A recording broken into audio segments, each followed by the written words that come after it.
It's not That doing the it? intro. No, I don't know what's going on. Hold on. Here we go. Wait.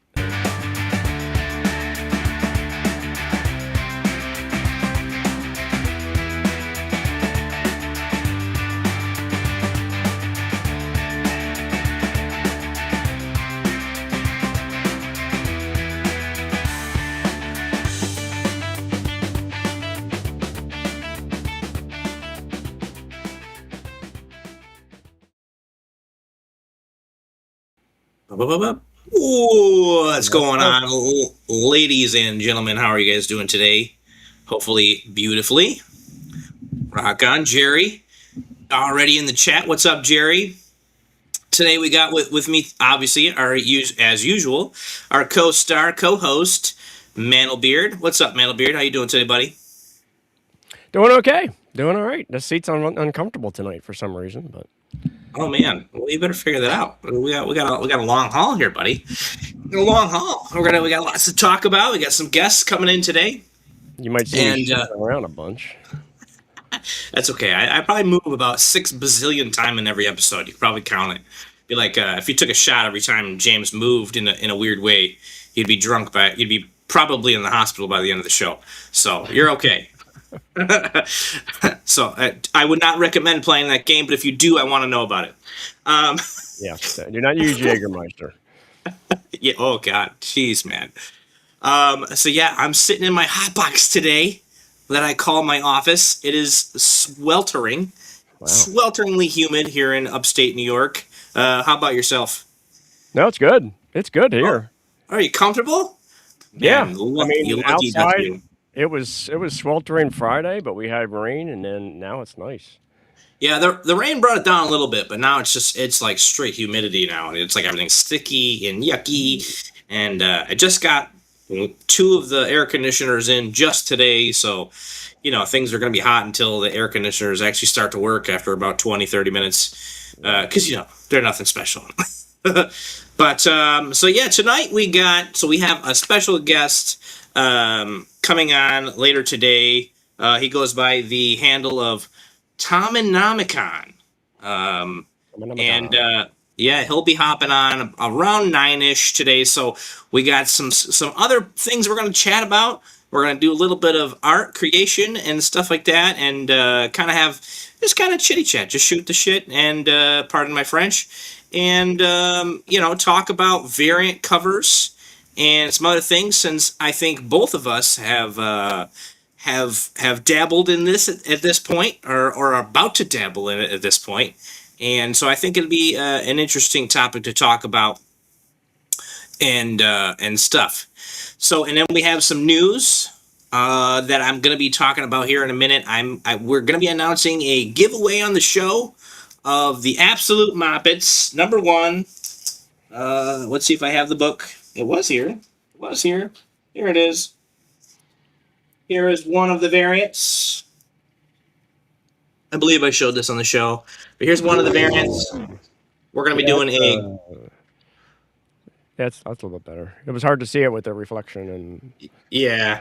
Yeah, it's metallic, right? So, of course, the metal one you can't see on the screen.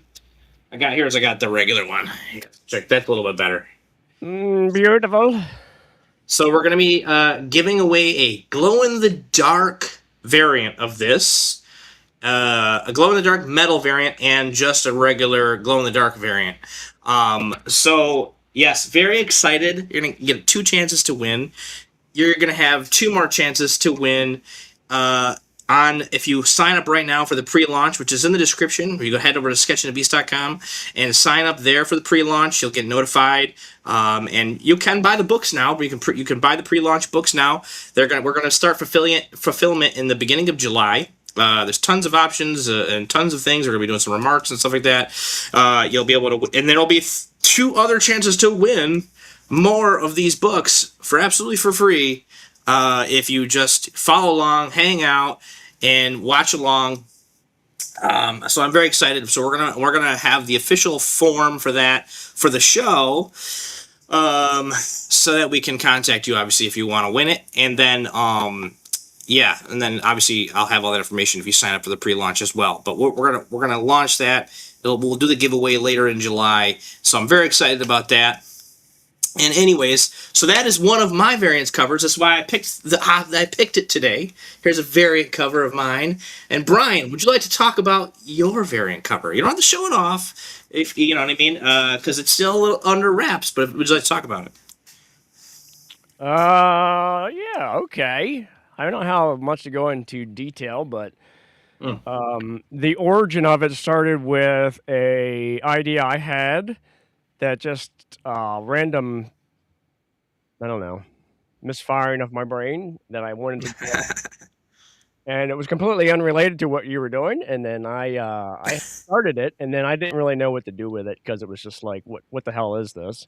Yeah. I mean, I probably would have finished it at some point, but it didn't really have a big drive behind it. And then I saw what you were doing with the Moppets, and I thought, wow, that seems pretty close to. I could probably finagle what I'm doing into that theme. So then I made some modifications, and it didn't really sell, I guess. I don't know. Let me talk about a little bit about the creative process of when the direction you're heading hits a roadblock that you're not anticipating, and then there's like no new path. Like that's kind of where I hit. Like Yeah. the parody copyright thing came up, and I didn't know what to do with it because I completely lost the script for what, like, even like going down into like, okay, what is a parody? So I'm looking up parodies. I'm looking at the covers that they didn't help me. I still have a little bit of my cold. Me too, man. That didn't help me, so I didn't know what to do with it. Like it was at a point where it was like, so what is this now? I didn't even really want to. I kind of lost the drive to finish it because I didn't know what direction to go. Like part of me thought, like I really got into the point of like, maybe I should just show it. I'll show it a little bit of where it is now, so we have some text. So let me share.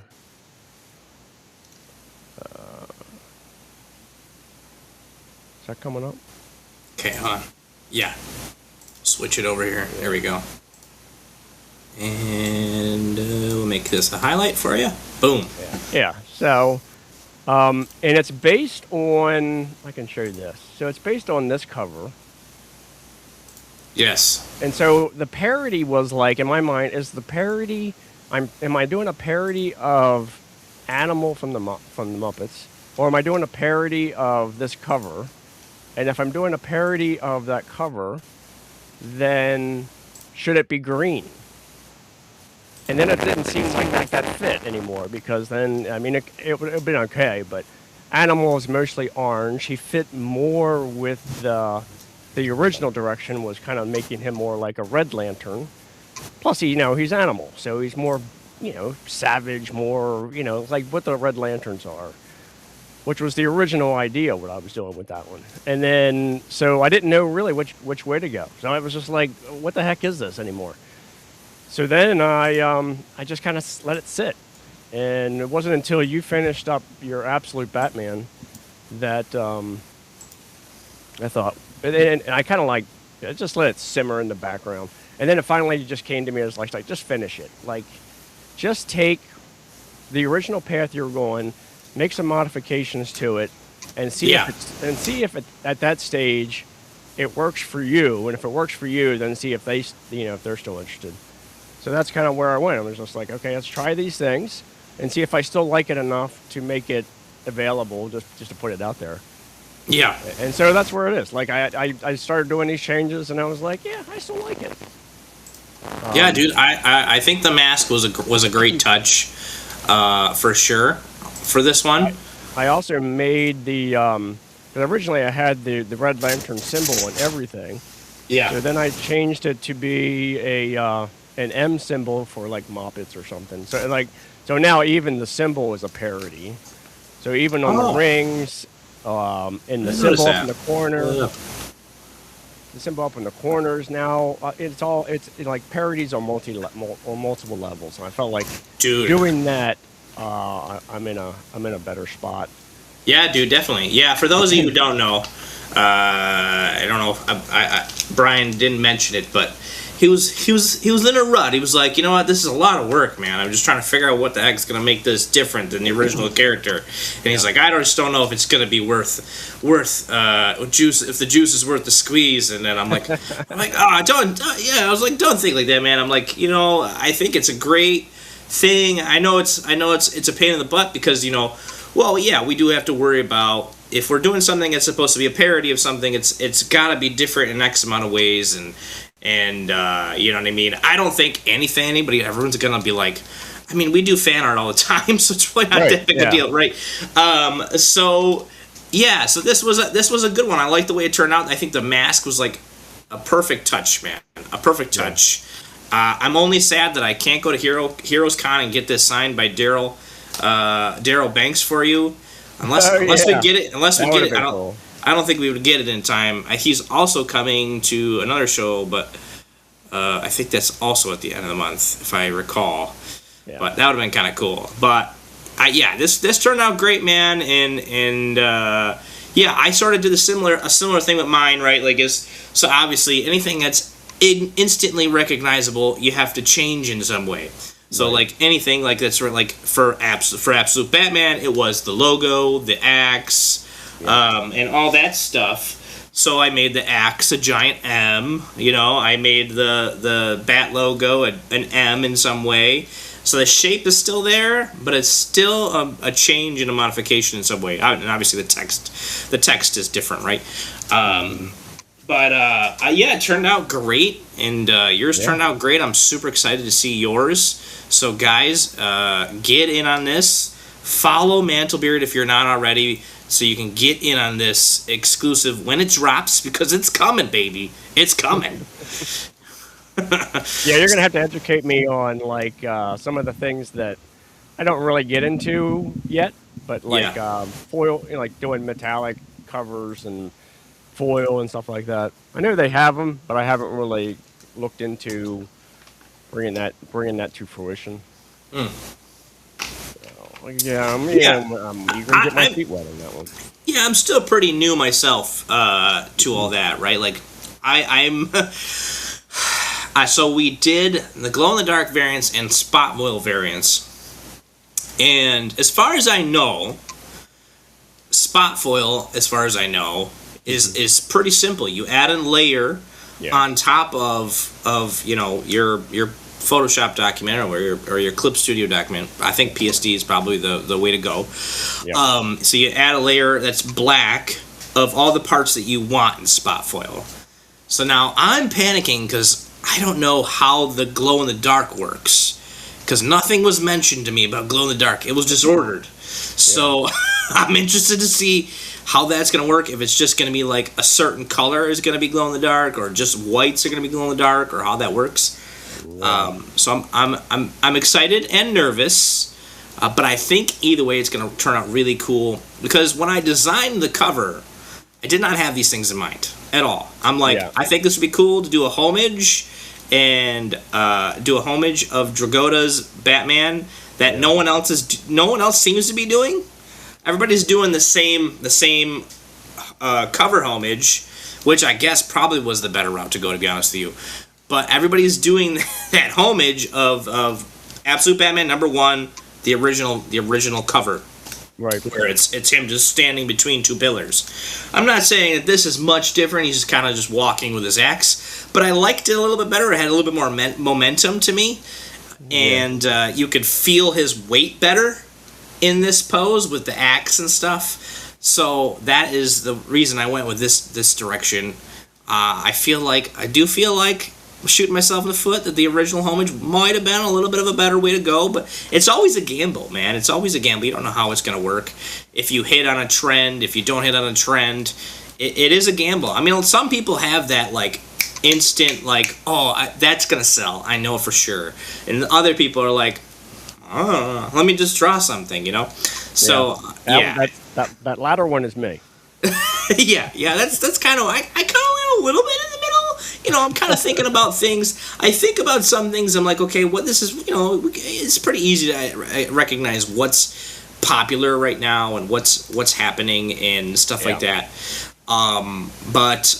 But yeah, so it's cool. It's still a lot of fun, and it's great when you have people who are willing to get in on the project with you because they believe in it. They believe in you as an artist. They believe in your work, and that is extremely exciting. Very exciting. Yeah. So, with further ado, we have our guest is on a little bit early today. Well, let's invite him to the show. Ready?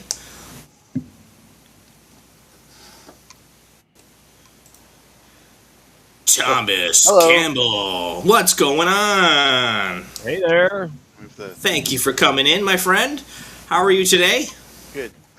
I'm fine. Thank you for having me. Good. Glad to have you on the show. This is my first time meeting you, so it's nice to meet you, Tom. Can you? My first time too. Oh, okay, rock on.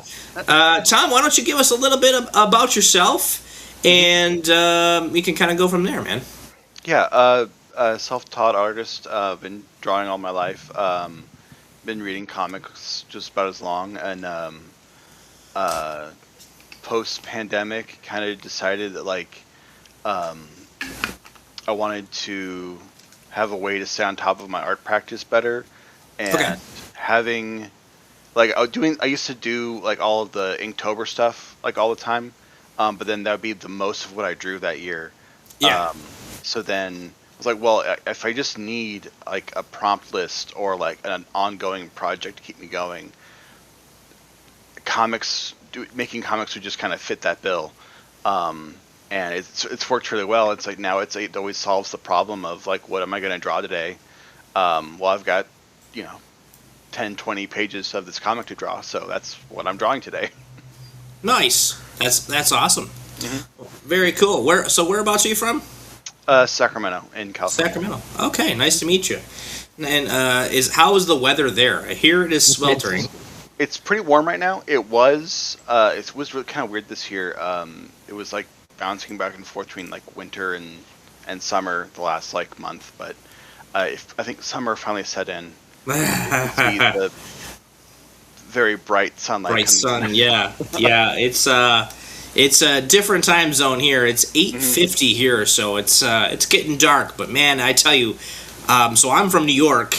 I don't know how humid it is out there in Sacramento, but bone dry. It is humid as heck, bro. It's only it was 85 earlier today. With obviously it was humid because we had a little bit of a sprinkle of rain here and there. We had rain today and it dropped to 79. And I swear to God, man, it feels like it's 1,000. I'm sweating. I feel it. Yeah, I lived in Idaho for a couple of years, and it also would get really high humidity. Ugh. Yeah. It's rough, man. Well, anyways, thank you for coming on the show. Thank you for asking to be on the show, or we appreciate it. So you wanted to talk a little bit about your book, correct? Yes. Why don't you give us a little bit of intro? Let me see if I can pull it up here for you. You got several ongoing books, don't you? Or you had one that you were doing? Just the one ongoing, and then I do one-shots here and there. Okay. Yeah. It's greater than zero. Is that correct? Mm-hmm. Yeah, that's the name of the book. All right, let me see if I can pull this up at all. Let me. Okay, you're gonna see a bunch of malarkey here. I apologize. I'm having a little bit of troubles today with the streaming service. I'm not sure what's going on with that. All good. Okay, here we go. Yeah, that's the book. Boom. Yeah, so it's a post-apocalyptic sci-fi adventure. Very heavily Tank Girl and Star Wars inspired. Far future. The main character there, Joan.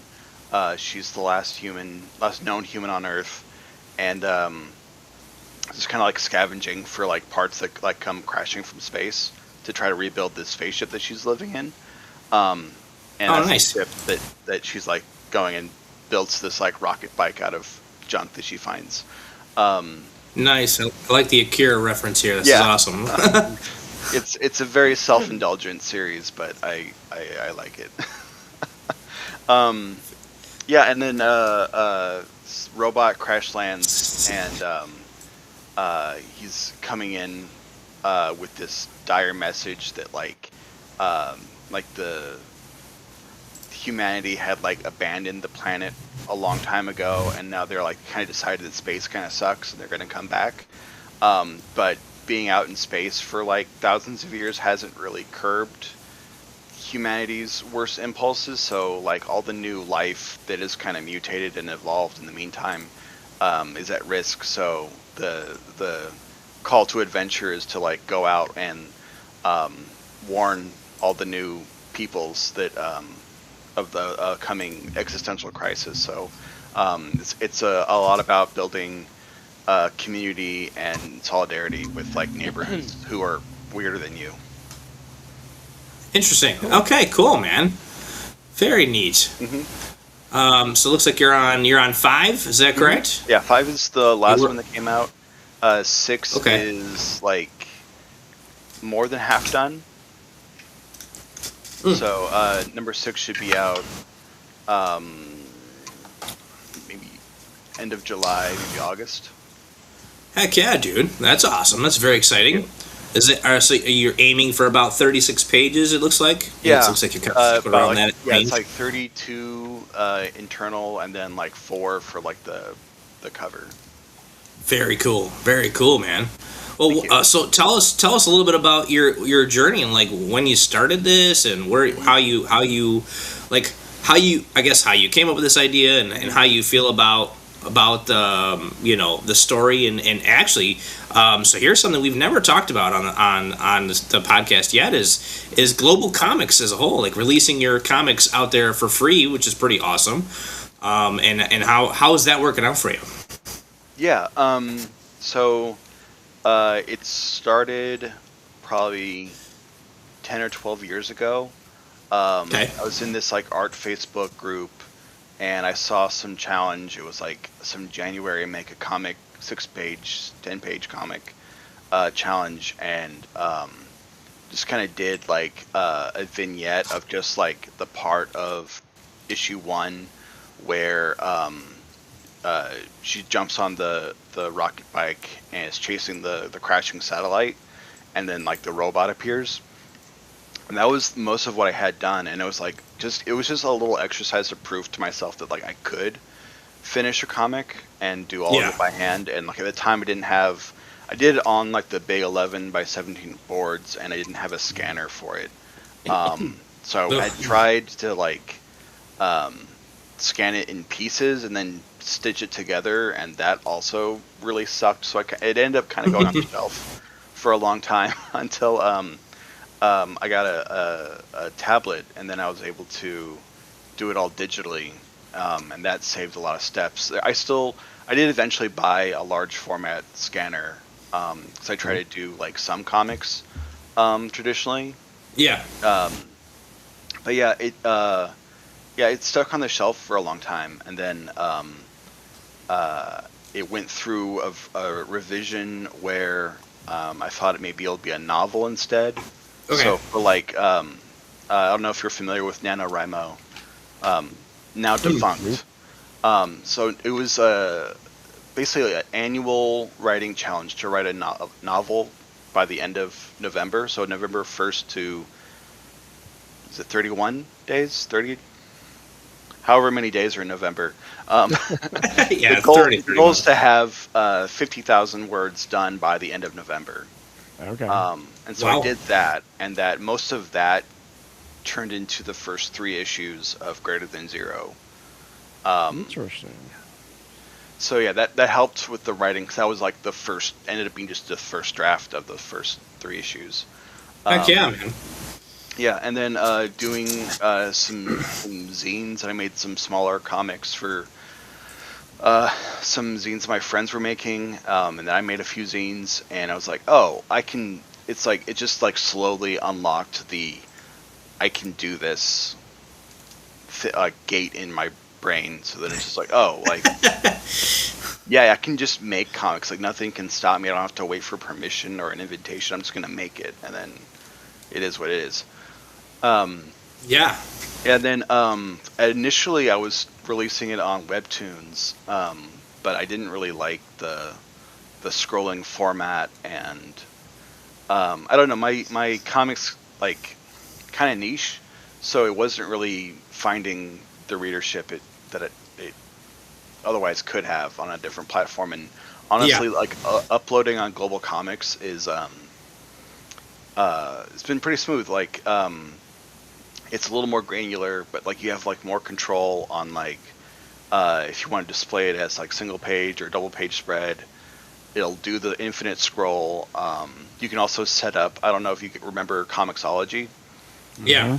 Yeah, how they had the guided like panel to panel. Yeah. Like you can set that up manually, so it takes a long time. I haven't done it, but like it's the features there. I think that's kind of cool. That's Neat. cool. Yeah. That's cool. Yeah, I have a couple other friends that actually might be coming on the show here in the next few months, who also publish their indie stuff on Global Comics, and yeah, it's a very I guess it's getting a lot more popular. Get web comics in general, right? Like web comics, webtoons, Global Comics. I'm hearing more and more about it. My wife reads webtoon comics, and she's got like another one that she reads too, and it's great because you're putting yourself out there in front of people who can like, hey, I want to look up something that's sci-fi and or something in the range of like, hey, I like Fallout. Is there something that's related to that? And you know what I mean? Like I think it's really cool versus having to do all the work and then come up with all the money, and like the way that it's typically has been done for a really long time, in like is either fronting all the cash yourself and doing it all yourself, and then publishing it and then paying for that and then hoping you sell it, versus now you just have this thing out there that people can go and they can support you by doing all the things, liking your stuff, following, reading it, and stuff like that. Yeah, I think that's very awesome, dude. And it's free to read, everybody. If you want to check it out, Greater Than Zero on webcomics. So is it always free, or can you set a price? You can set a price. So you can sell PDFs through Global Comics, and I know eventually, like Comics Wellspring is working on doing like print on demand. So I don't think that's launched yet. Yeah, I'm not sure.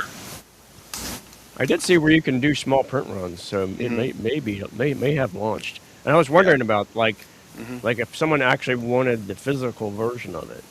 Oh, I do have those. So I've sent those through Comics Wellspring. Sorry, too many things with the same half. Yeah. Yeah. So yeah, I went through them. Actually, for the first year, I was printing on my inkjet and just distributing it like as a zine, basically. Nice. And then fighting the inkjet for a year was like, like I'm done. Yeah, dude. If I know. Someone else can print this, that'd be great. I know that struggle, man. So my buddy Bamf, who's been on the show a couple times, he's like, man, yeah, you should go all guerrilla style and print this yourself and sell it yourself and stuff. And I'm like, okay, well, what is this gonna take to do? And then like I had to import it into Clip Studio because I draw everything 11x17, right? And I just have everything as a digital file in 11x17 size. And so like I had to get the Pro Clip Studio thing so I could put it all into a PDF and do all this other things. Then I had to print it out, finding the right paper for it, and finding the right stock for the cover, and then printing it out, and then making sure that it's all flush, and then stapling it, and having a stapler that reaches the middle of the book that you can staple. It's like oh my god! And so many steps. Yeah. And yes. Then you do that for a while, and it's like you're like no, thank you. But it's still a process that I would recommend a lot of like indie comic guys do. Yeah.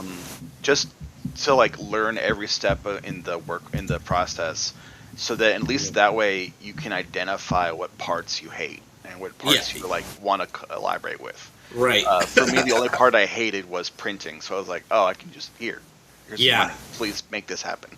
Right. Yeah, I had when I was doing it, my inkjet would stop printing after so many copies, just because it didn't like the stock of the paper, and I'm like, God dang it. Mine didn't like to grab the paper, so I had to feed each sheet individually. Yep, that's exactly what mine did. It was like too slick or something, and it would like get a film on the roller, and then I'd have to clean it off with an alcohol like a rubbing alcohol pad, just to get it clean, to get it to feed again, and then it would do it for about 5 or 10 more, and as soon as I went to go flip the page, it started doing it again, and then of course you ruined a comic, because now you got alcohol smear on it, and you're like, Yes, it is. It is great. You're selling it. Yeah, you should do it, man. Mantlebeard, you should make your own. Do your own, man. I was gonna say, I was doing that when I was 12. I was like, hell yeah. Yeah, This is you know what? When we're kids, it's like easy because like you just do it. You just do the thing. Yeah. But when you're an adult, it's like you're like, okay, I gotta do this. I gotta buy this. I'm like, God, I have 50 other things I gotta do, and I gotta go to work, and like what? Like I'd be like I'm tabling at a show on Saturday, so nice. My entire week would be come home from work and then babysit the printer from like 7 p.m. until like 11, and only have printed 5 copies. Oh yeah. Yep, I know what that's like, man. I've done that a couple times to the point where I'm like, I'm done. Yeah. When you guys do it that way, do you have to trim it down too, or is it just? For the way I was doing it, I was just doing it at like the zine 8 by 5.5, and I'm just folding it in half. I couldn't really get it figured out to like how to trim the paper so it was all nice and flush. But like I went ahead, I was using a different paper for the covers, so it was like as nice as I could like stand to make it without driving myself insane. Yeah, I was just trimming off the excess. So when you fold it over, obviously it sticks out a little bit. I was just trimming that little excess off. And then trimming just a tiny bit on the top, tiny bit on the bottom, just to make sure everything was a nice rectangle that you could hold in your hand and be happy about. But yeah, even that was quite the fun nightmare. Yeah. I'm using professional printers now.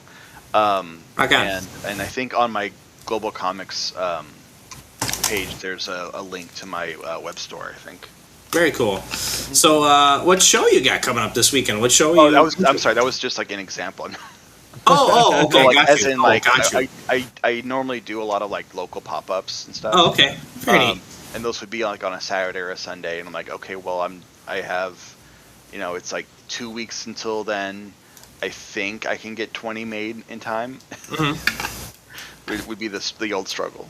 Nice. So when you do that, are you primarily promoting your art, or are you primarily promoting just like your webcomics and your book and stuff? It's like 50-50. So I've made prints of like other illustrations. So I've got like prints of illustrations, stickers, and I have my books. Okay, nice. Yeah. You're nice, man. Thank you. I think I've seen your stickers. Thank you.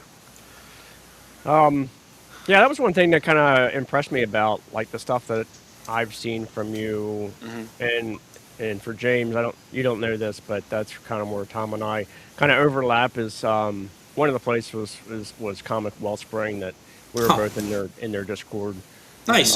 But I always see him like posting pages, and I was impressed by like I didn't know the backstory, but of just how much you're constantly just working on your comic, and I didn't even know what the motivation was. It was just I felt like you just feel like doing it, or if there was actually like I don't know, like you had a goal in mind, like I'm going to champion this, and then release a big big compendium or something. I didn't know what was driving it, but I was impressed by the amount of energy that you were putting into making your comics. Thank you. Yeah, it's mostly a hobby, but also like if it ever really took off and could replace the day job, I wouldn't complain. Oh yeah. But yeah, no, I just really like doing it, and it scratches, hits all the ADHD buttons. Okay. There you go. Yeah. Yeah, no, I just really like doing it. And, Awesome, dude. Yeah, and I would like to, once number 6 is done, I want to put all 6 of them in one like trade paperback or like a hardcover, something like that.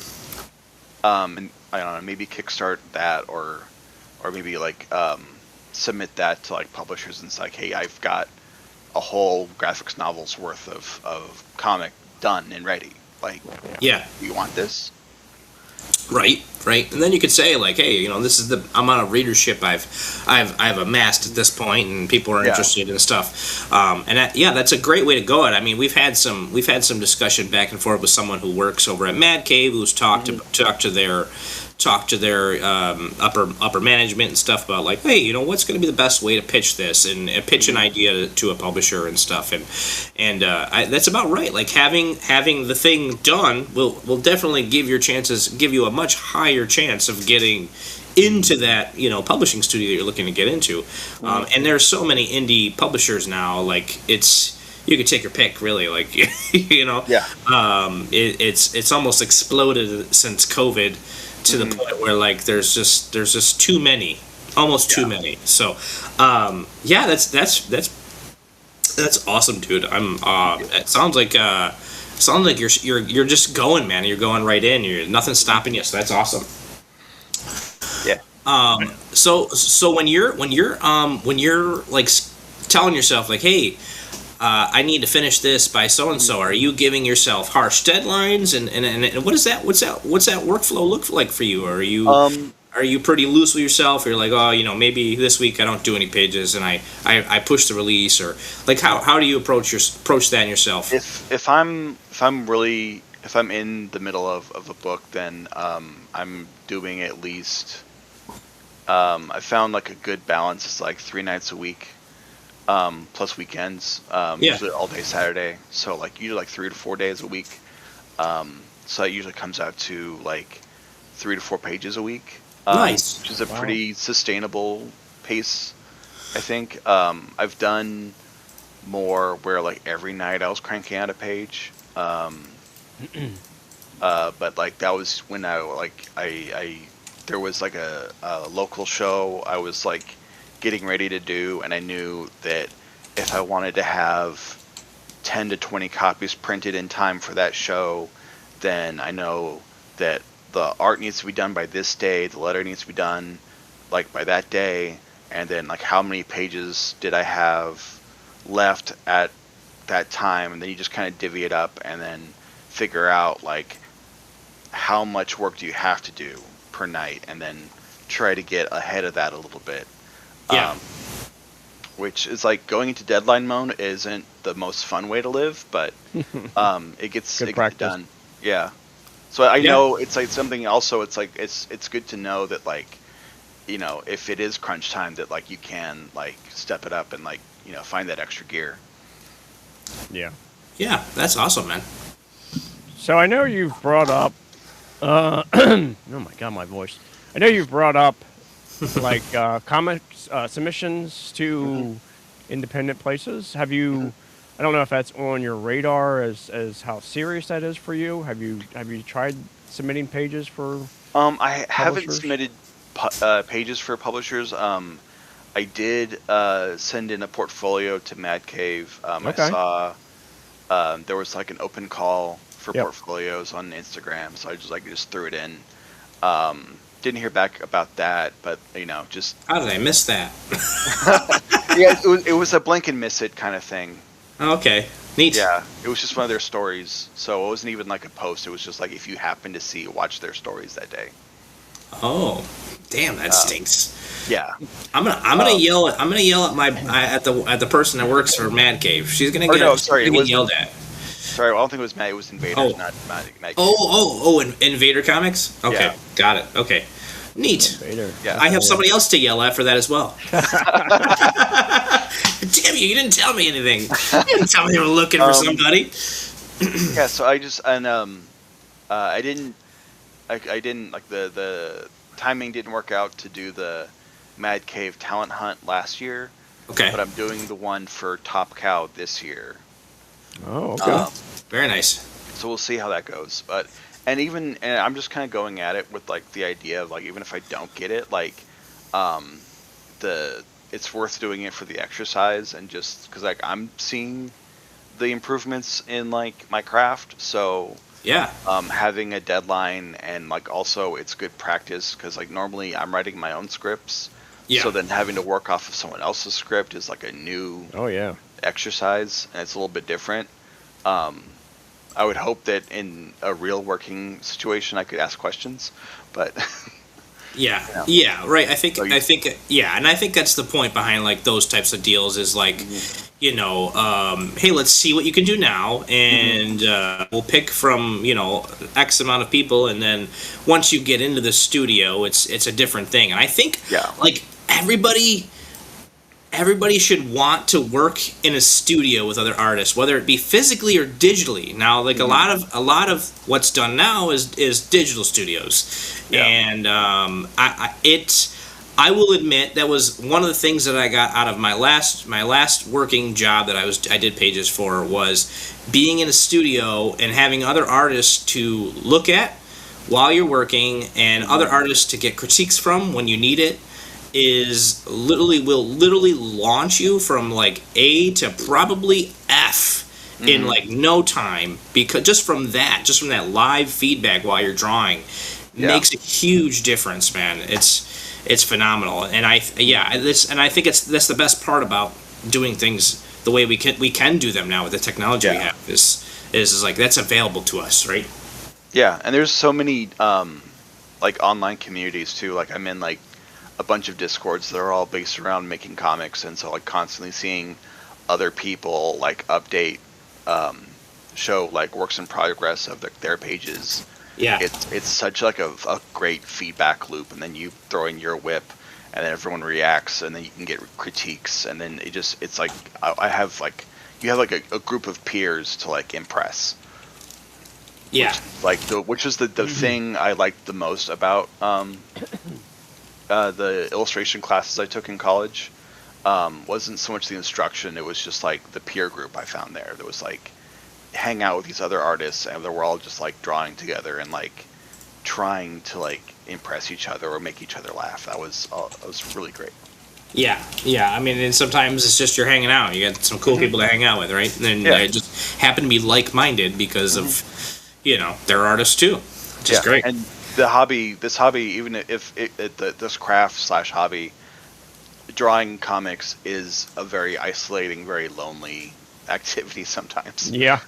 So it's nice to come out of your cave and like see other people also like, you know. Right. There's another option than just sitting there drawing by yourself for 4 to 6 hours a day, or more if it's your full-time thing, right? Yeah. I know professionals that draw for about 14 to 16 hours a day, and it's like that's all they do. That's right. It is the industry. It's tough. It is. Yeah. It's a very tough industry, and I think it's probably one of the best parts about being indie. I'm not saying like, hey, don't do it. Don't not be indie. But one of the best parts about being indie is if you need to take a step back, you can. Yeah. You know, and you know, if you're treating it as a hobby, then you can always you know, get what you can out of it, and then take a step back, and then go back full force once you're ready to. Versus if you're working for a publishing studio, you have those deadlines, and if you don't hit them, they're not going to call you back next time. Even they don't care if you broke your leg or you broke your wrist or something, you know, and they don't care. It's not, you know what I mean? It's not a big deal to them, or you got kicked out of your apartment or something. Obviously, these are really harsh examples, but yeah. At the end of the day, they're running a business, and you're contracted for X number of pages in X number of days. And you either hit that or you don't. Right. Yep. And and then like in the case of like Marvel and DC, you have those you have private investors you have to appease, right? So if your Yeah. comic doesn't get out on time, well, guess what? Those private investors ain't going to be very happy. So Exactly. it makes sense. Yeah, it makes sense. But, well, that's cool, man. So since Brian and I are temporarily losing our voices, we're going to go into our trivia, if you guys are ready for that, and then we'll come back. Sweet. All right, cool. Let's do our trivia. Let's start it off. All right, okay. We've got a bunch of people here. Anybody in the chat, feel free to comment your answer. And, yeah, then we can... Oh, you know what? Hold on. You know what? We're going to pause the trivia. Sorry about that, guys. Give me a second. We don't Give have me a trivia? second. Yeah. No trivia questions this week. Gotta give me a minute. Give me a minute. I forgot to set that up. I'm such a dingbat. It's been a busy week. I'm sorry. Do we really not have trivia? We do not have trivia questions. I can come up with trivia questions. So hold on one second. Brian, why don't you take the spotlight here for a second, boss? I have a question. Yeah. Go for it. So, like, where do you think you are in your artist journey as far as like last week we talked about kind of our influences, how much it kind of drives where we see where we see our stage of development. I mean, I know as artists we're always trying to improve. But do you feel like are you still in that, like, I'm frustrated with how my art looks? Or are you in the, I like where it is, but I have these areas where I want to tweak? Like, where do you see kind of like where you are at this point? Right now I'm entering like a stage where like I'm like, oh, that looks kind of good. Oh, that's kind of good. And there's like I can still see the areas where I need to improve. That can change at any time, and then go back to just being frustrated and hating everything I draw. Yeah. That's kind of the duality of it, right? Like your ability to spot problems usually grows faster than your ability to like correct problems. So I think I'm like climbing another like plateau, and I hope that's not going to be too frustrating. Yeah. Is there anything in particular that that is kind of, that I guess, frustrating to draw, or something that, like, when you're faced with it, you try and make excuses of why maybe you don't want to do it? Yeah, like drawing vehicles. feet or something, or... I almost never draw vehicles, so I'm always okay. like get nervous when I have to draw one or try to draw one. I don't draw that many animals, so sometimes that gets like, oh, I know what a dog looks like. I could draw a dog. Why are dogs like that? Yeah. Not horses that you go with. Yeah, I never draw horses. I have an idea for a fantasy series I want to do, and I'm already thinking of like excuses or like horse alternates that I could do instead. Like I did one a fantasy one shot a couple years ago. Didn't want to draw horses, so just because I'm like, no, they don't have horses. They have dinosaurs. They're just, there you go. It's going to be knights on raptors, and that's going to be that'll be the thing, because that's way more fun to draw than freaking horses. Now, what program do you use primarily to draw your comics? I'm in Clip Studio. Digitally. Clip Studio? Okay. Yeah. Okay. Well, so I have an answer for you on resolving some of these problems. There is digital assets on the asset store. You can download. There are. You can actually even download model files and use those. I've had to do that once or twice on a couple books where it was like, I don't know how to draw this nice fancy car in perspective even, and then I had to like place it in the scene, and then it turned out pretty good afterwards. Just using that, it was good. I mean, it still was my style because I had to draw over it and render it and stuff. But yeah, it was cool, man. So just something to look at for next time. When you're like, how do I do this? Yeah. I've seen some of those things, and I've also got like Design Doll also installed on my computer, which is like a similar thing. And then I figured out how to like import different models, and then like for like weapons or like, items, you can like anchor it to the model's hand so that as you're posing the model, the sword or the gun moves with it. Okay.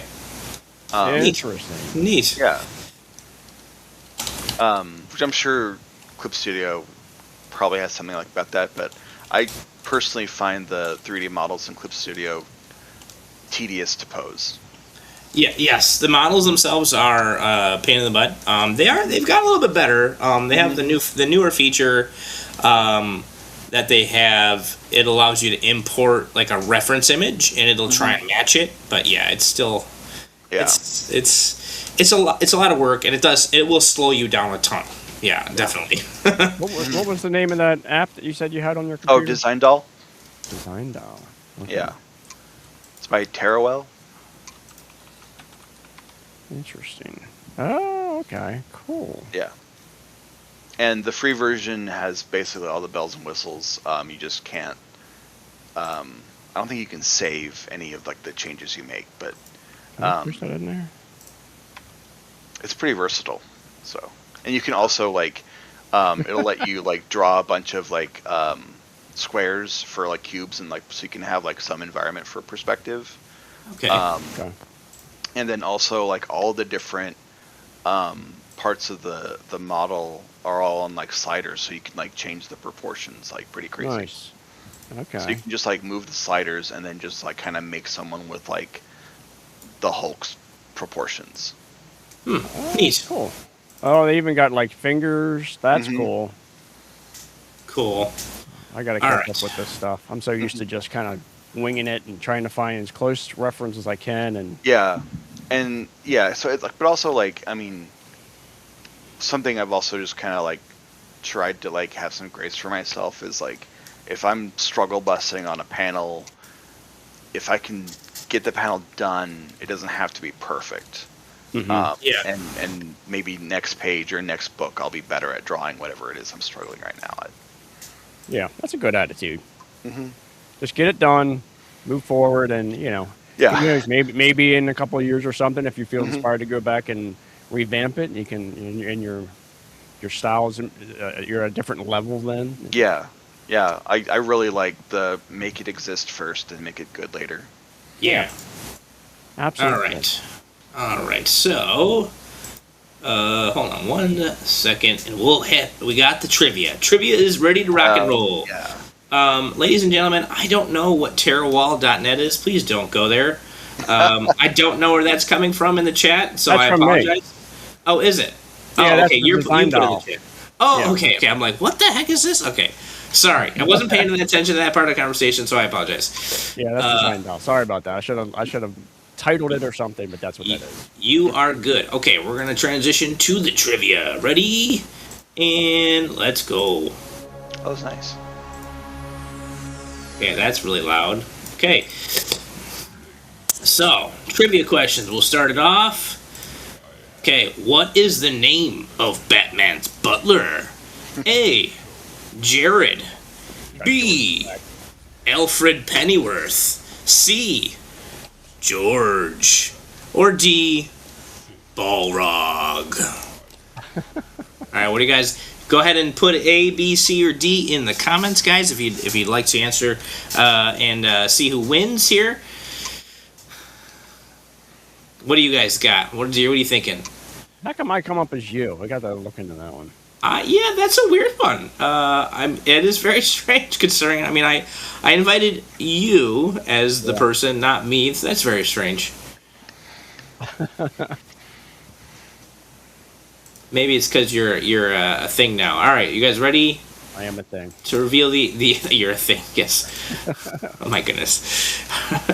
All right, let's see. Hold on, I gotta pop back in it, and the answer is Alfred Pennyworth. All right. We're ready for the next one. He never gets picked. Which fast food item does Tony Stark crave immediately after returning from captivity in the first Iron Man movie? Is it A. Shawarma, B. Cheeseburger, C. Donuts, or D. Tofu? Tofu. You're thinking tofu? That's your answer? Craving for some firm tofu. Yeah, man. I think tofu is the answer. I think it's the answer. What do you guys got? Does anybody crave tofu? You know what? I don't know. You know, if you make it right, it's actually not bad. It's good if you make it right, but I don't think I've ever craved it. Yeah, I've never craved it. Yeah, actually, that's a lie. Really? Jerry's coming in with cheeseburger. If you put B, it'll tally your total, Jerry. What was I saying? Yeah, I've had hot and sour soup before, and I've actually craved that. That's got tofu in it, so I'll count it. Yeah. All right. Which hero has the rightful title of King of Atlantis? Is it A, Aquaman, B, Jimmy, C, Thomas Campbell, or D, Maybe. Crypto? What do we got, guys? I'm going with C. Thomas, are you secretly the King of Atlantis and you're not telling us? Yeah, we might. There would be signs, but That's the next reveal. What do we got? The Sacramento Delta does go all the way to the bay, so like, you know, I could commute. Yeah. That's awesome. You'd be there in a flash. That's right. All right, and the answer is Jimmy. Aquaman. Both Namor and Aquaman. That is actually true. That is actually technically correct. There could have been a second answer for this one, but it's not on the trivia. All right, let's see what we got. Let's see the results. Okay, the winner is apparently me. Weird. That is weird. All right, let's go back here. Okay, hopefully you guys enjoyed that one. I apologize for the delay on that one. That was totally slipped my mind. I had a show this weekend, and it did not go well. So I needed to pick it up. I needed to make a couple extra dollars. So yesterday was where I usually spend making sure the show is set up. I was spending making some more money. So Yeah. You're forgiven. Thank you. I appreciate it. What is this? This is episode probably 9 or 10, and we still haven't figured it out. But we'll get there. Yeah. But It Thomas, exists now, and it'll be perfect later. yeah, exactly, right. I mean, we have, so it's great. The show is going really well. I not to sideline too much from you, Tom, and what we wanted to talk about tonight. I do want to give a huge shout out to everybody that is tuning in to watch. Everybody's hitting that like and liking the video and sharing and all that other stuff. You guys are awesome. I really appreciate it. I really have a lot of fun doing this show. So thank you to everybody, and thank you to you as well, Thomas, for coming on the show, and thank you to our future guests as well and our past guests. We've got some really good ones, and please, guys, go back and watch some of those other videos. If this is the first time catching the live, go watch a couple of them. We've had some good guests on, and it's been a lot of fun. We have a lot more coming. So with that being said, Brian, do you have any other questions for Tom?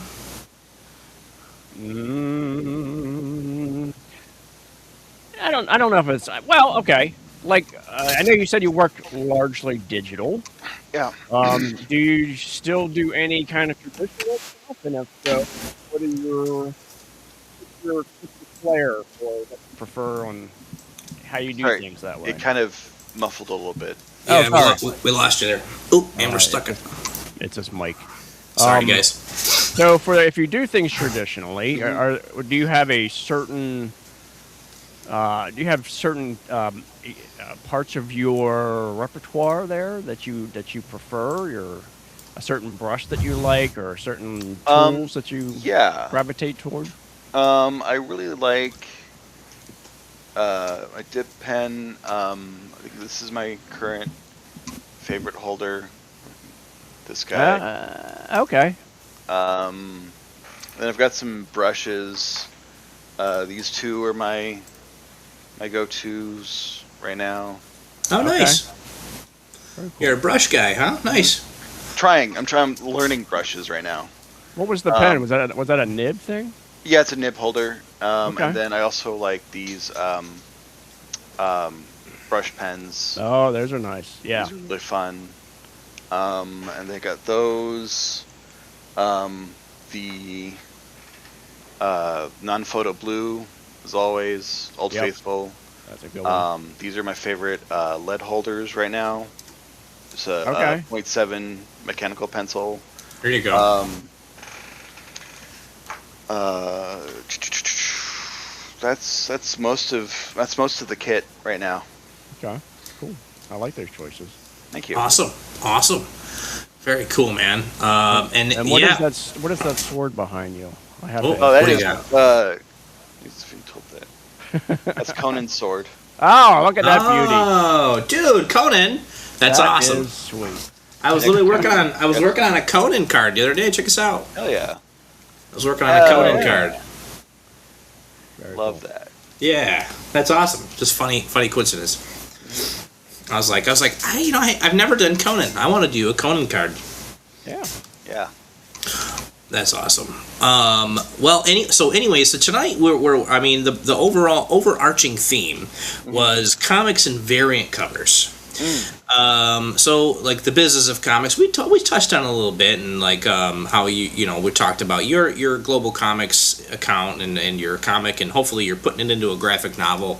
Have you looked into, once you're done, have you started thinking about numbers, or is that something that's still on your plate you got to do later for printing your official big book? Oh, I haven't really looked into it yet. No? Okay. So, See, that's still. Jerry says, I have his father's sword and his sword. That's awesome, dude. Hell yeah. Nice. What does his father's sword look like? I'm interested. I'm curious to know what that is. I'm a Conan fan, but I've never read the original comics, so I didn't even know he had a father. Yeah. I mean, obviously everybody's got a father. Oh, yeah, but- he's got his dad. I'm trying to remember what is. It's like from the movie? Like the Yeah, I first was one? thinking it was from the movie. From the Oh, old okay. Yeah, Okay. maybe. Have I seen the movie? I don't think I've seen the movie. With Arnold?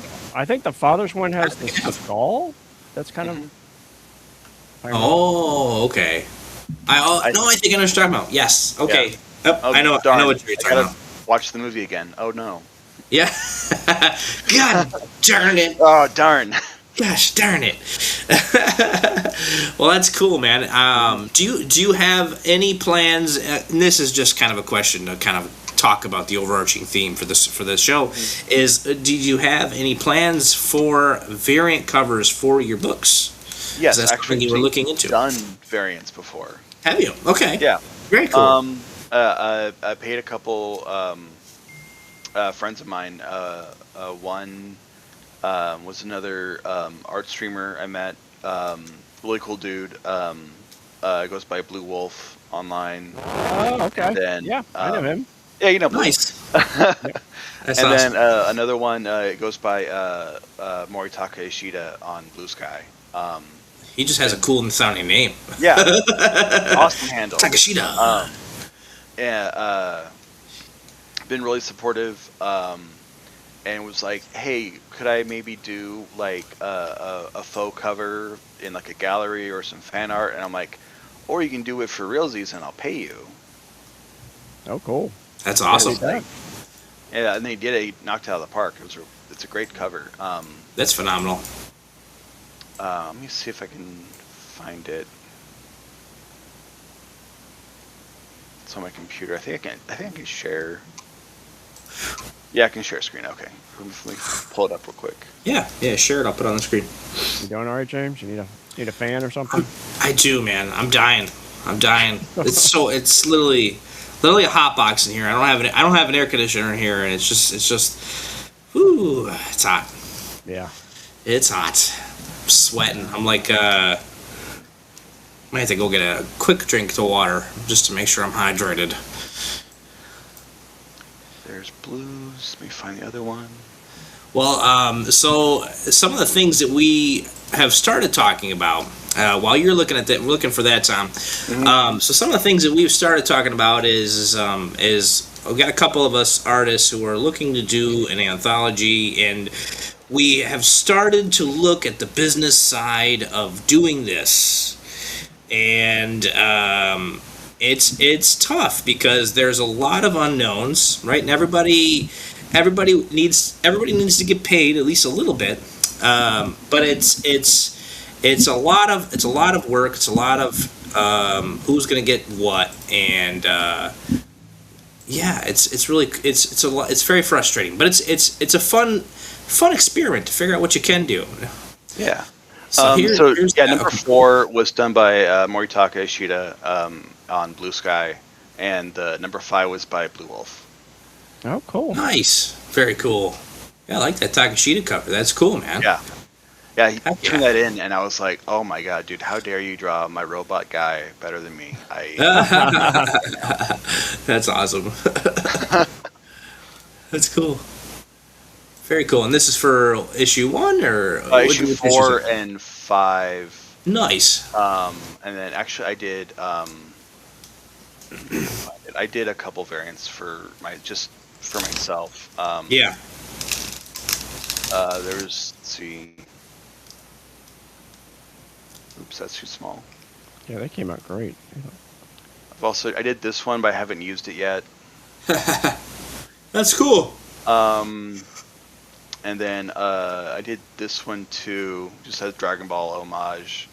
I've done this as a sticker and as a print, but I haven't used it as an actual variant cover yet, because the actual process of printing alt covers is kind of a pain. Oh yeah, right. Well, yeah. Talk about that a little bit. Yeah. So when it was just me and my inkjet, that was a little bit easier, because then I would just do the interiors as normal, and then do okay, I'm going to do 10 cover A, 10 cover B. That wasn't so bad, but then specifically for submitting to Comics Wellspring, there's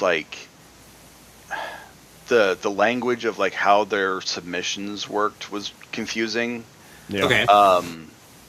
And so it almost needed to be a separate order. So you would have to put in submit your files for cover A, and that'd be separate from cover B, or at least that's the way how it worked for when I did it the one time, or the 2 times now. Yeah. I think their submission process has gotten a little clearer, a little more clear, but also it's still there's still some friction for when you want to print multiple covers. Yeah. Yeah. But also, I don't know, I think multiple covers is really cool if you're moving a lot, but I just kind of have a lot of variant covers in my garage right now. Yes. So. Lots of books just sitting around. I have. Yeah. I feel you, man. I have a lot right now. With the pre-launch of the Moppets, I just got in all the standard variant covers, the Virgin and the Virgin and the trade dress, and now I just have boxes of those, and I have boxes of sketch blanks that I need to work on, and lots of comics, lots of boxes of comics when you're doing your own thing. Lots and lots. Yeah. Kind of the struggle, right? Because you need to have enough inventory so that when you can go do cons, or you can sell stuff yourself, or you have stuff on hand to do pop-ups, but then you're also just kind of sitting around, you're just kind of surrounded by all this stuff, and you're like, I need this gone, please. Right. This is taking up space in my house. I'm tired of it. Yeah, that's crazy. Well, rock on, man. Let's see, hold on. There's some other things I wanted to talk about. Let me just pull this up real quick here. That seems like a big trend right now, variant covers for a lot of places doing it. And I'm wondering, I mean, I would think it's a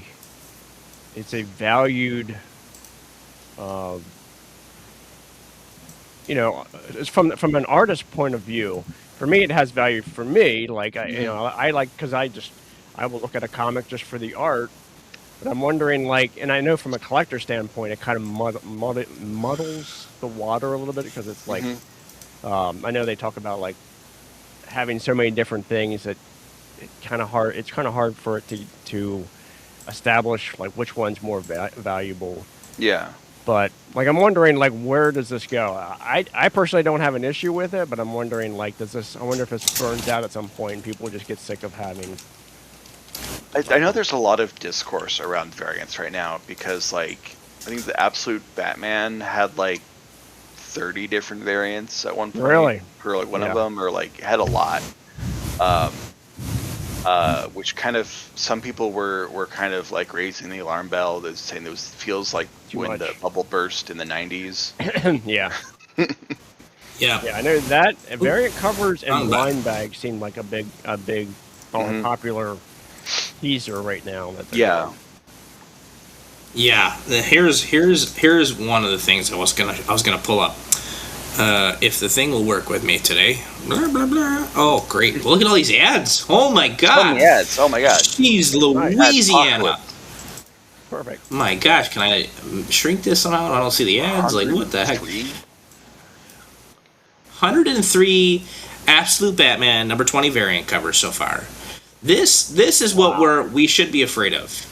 Now, obviously, somebody had to do this count, and this might not be 100% correct. There might be more. It might be, well, it's probably more than there is. there probably more than there is 103. But this is between store exclusives.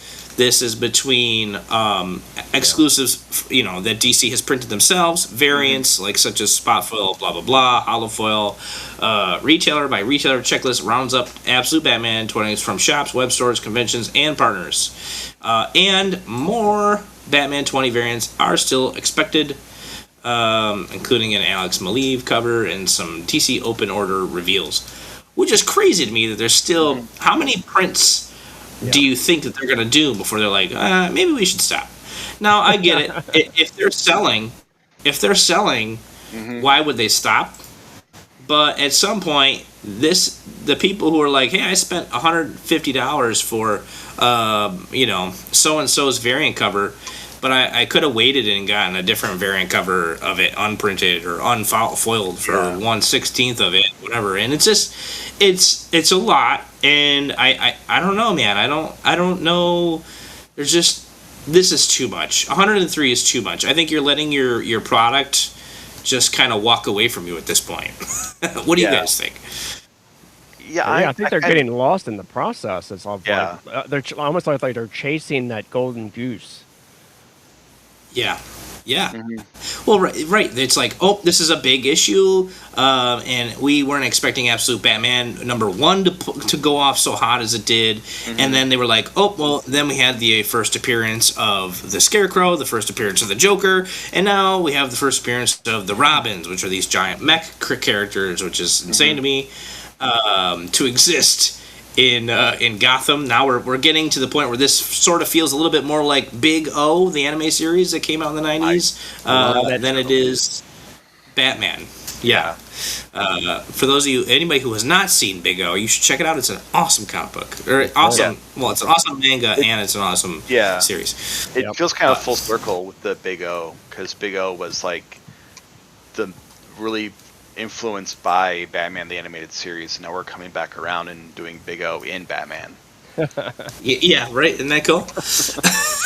And they've done a couple of variants where they were like hinting at like animes and stuff, which I thought that was kind of neat. Like that's we're kind of tying the worlds together. Yeah. But and Jerry here says 3 is too many. Yeah. One variant went for almost 350 or more. That's insane. He says, wait till 23 and higher. Yeah, I don't know. I just don't know how much longer Batman's going to last until people are like, you know what, I'm sick of Batman. I'm sick of Absolute Batman now. They just shoved 103 different variants down my throat, and now I don't know if I want to buy it anymore. It's a lot of speculator stuff, right? And a lot of people are speculating on it. And don't get me wrong, I think if you want something that badly and you're willing to pay for it, that's cool.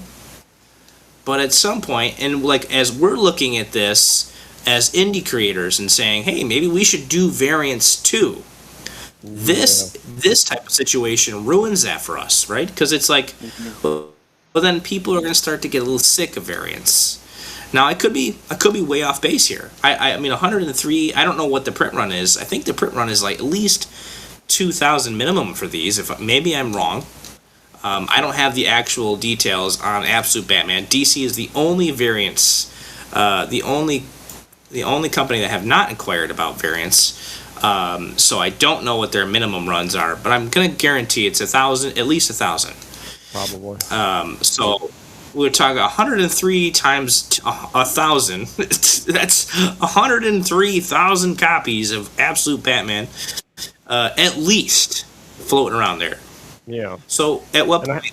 What is valuable? I have to wonder, like, are they doing it? I mean, part of me thinks that they do it because there's an interest, obviously, that people are picking it up, and that's why they're doing it. But I don't know for sure. I mean, is there real? I guess it would be interesting to have like somebody that owns a comic shop or something and see like, are these things moving? Like, because to me, it almost seems like a la carte kind of stuff. Like you go in and go, I want Absolute Batman number whatever.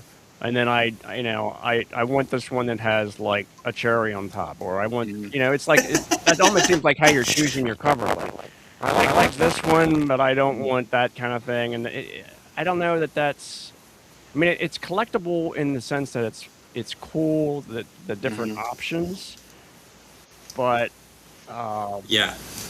but it seems like too much. Yeah. Yeah. Whoever came up with the "Don't judge a book by its cover" quote has never seen a variant comic, apparently. Oh my god. Yeah, that's a lot.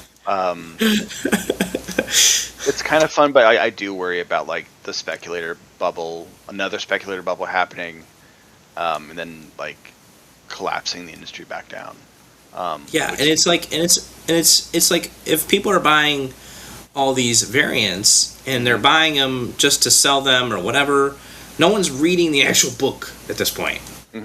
They could have an empty book and people would probably still buy it if the cover looked cool. Yeah. At least that's the mentality behind this. I feel maybe like though with the numbers missing it. that they're selling for Absolute Batman, and the amount of buzz online, I think people, at least for this one, are at this point still reading it. So I think most of those numbers are still reading. At least that's the hope. At least trying to be glass half full on it right now. But so there's a positive effect to what's happening here, right? And I don't know the exact. I couldn't find the exact thing before the show that I was reading, but it does appear to be, actually it was an interview with Tyler Kirkham. It does appear to be like Absolute Batman and like all the variant covers that Tyler Kirkham did with Invincible and stuff, and all the crossovers they did, seems to be impacting a lot of other comics and even some of the smaller publishers in a positive way when they are doing variant covers that are direct homaging or referencing in some way these bigger titles. Because even then, people are like, "Ooh, that sounds cool. I want to get in on it. Oh, you're homaging so and so. I really loved that cover. I want to get that too." And it's interesting because now people do seem to be collecting specific homages to things. Yeah, and I think that is helping the market. But again, we're going back to that word, collecting them. And at what point does the collection no longer have value? To the point where those sales are no longer worth those. You're not going to get any more sales for that book. So I do think we are on this high point right now, and I think with everything that's going on with these books, it is impacting everyone else positively for now, and I'm hoping and I'm praying that this will continue to trend that direction. Yeah, I don't even know like of where the collecting standpoint is for current comics. Yeah, I assume it's still happening, but But it kind of reminds me of the '90s, like when they were doing like these kind of gimmicky things to just kind Mhm. of move another issue of the same thing, where they would put a foil on it or something, and it would be Yeah. like, yeah, I already got, because I remember going in there and seeing this. Oh, what's this one? Oh, that's that issue. Because I would I would open it Mhm. up and it'd be like, oh, that's that same one.